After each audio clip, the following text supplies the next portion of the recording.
Otis, he's like a 0 to 100 in a split second.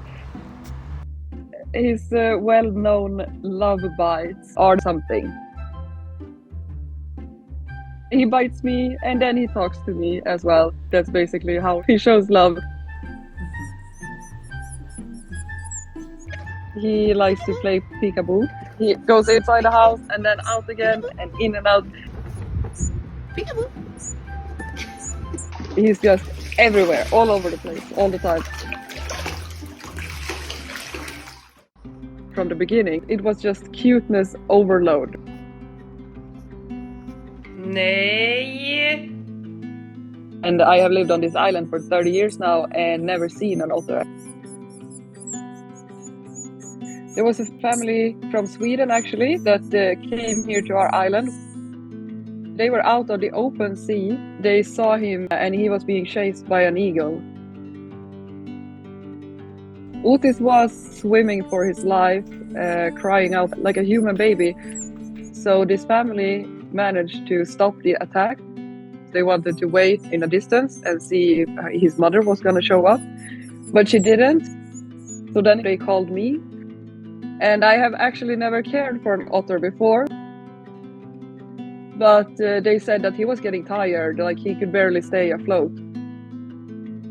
And perhaps this was also the first time that he was out swimming. I went to meet them. It felt a bit unreal when I saw him for the first time, because he looked like a velveteen stuffed animal. He was so small, like he had probably just opened his eyes. And he needs to be taken care of. So he moved in with me. Then I contacted my wildlife rescuer colleagues in Sweden who have like a lot of experience. They helped me with everything. He did not want to eat like the milk replacement that we give baby animals. So we gave him salmon instead, and he really enjoyed that. So he got his own room with a lot of blankets, pillows, stuffed animals. At first, for 24 hours, he was just asleep because obviously he was very tired. I used to lay there with him and we could like take a nap together and everything. And then sometimes I just sit there and hang out with him and talk to him. So I spent a lot of hours with him every day to make him feel secure. So all of this helped Otis. He's very rowdy and he loves to play. Wants to bite blankets and roll around inside of them. He likes to bite when he plays. He listens if I tell him to stop, and then he's back to biting again.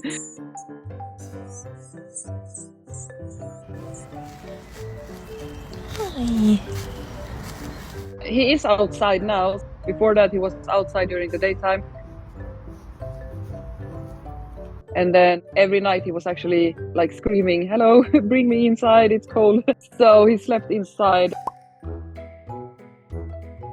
But now he's outside 24/7.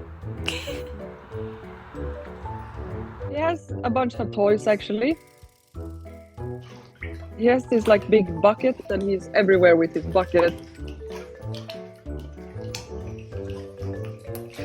He just pushes it around and he crawls inside of it.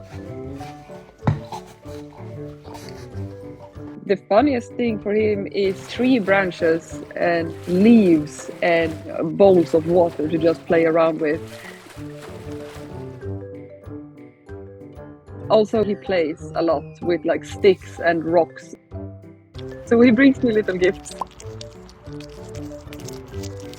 He picks these little rocks from the ground and leaves them by my feet. He also plays with his fish that he eats. And he's digging, he's swimming. So Otis still has a lot of the wilderness inside of him. But I still feel that I am his mother. Only that now he's the mischievous teenager. It's like every time you look at him, he's always up to something. And when he gets into his mischievous state, you can see it, that he has this like fire in his eyes. And he has absolutely no mercy.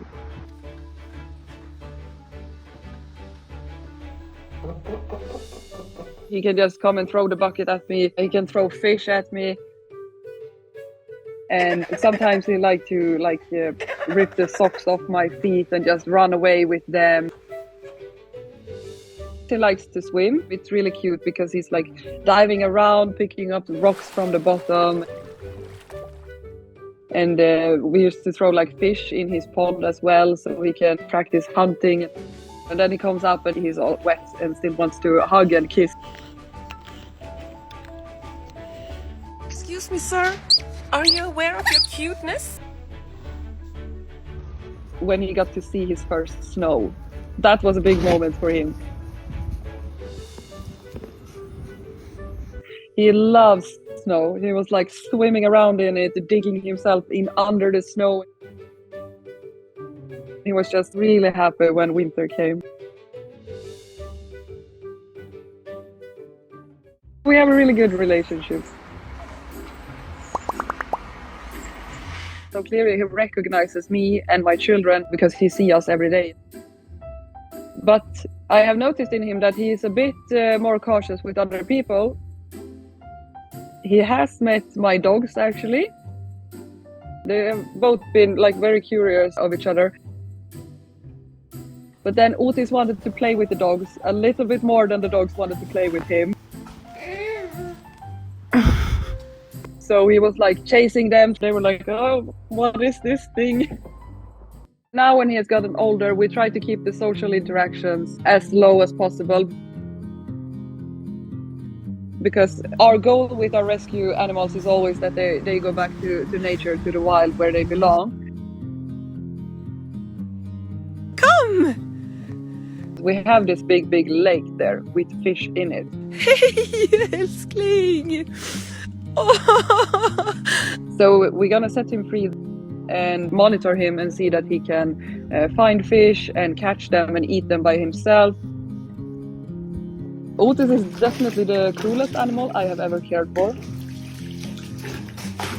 It would be awesome to have an otter as a pet, but I don't see that happening because they need access to water and they want big areas both to swim in and to like dig around in. So I would never actually try to keep him because we don't have enough space for him.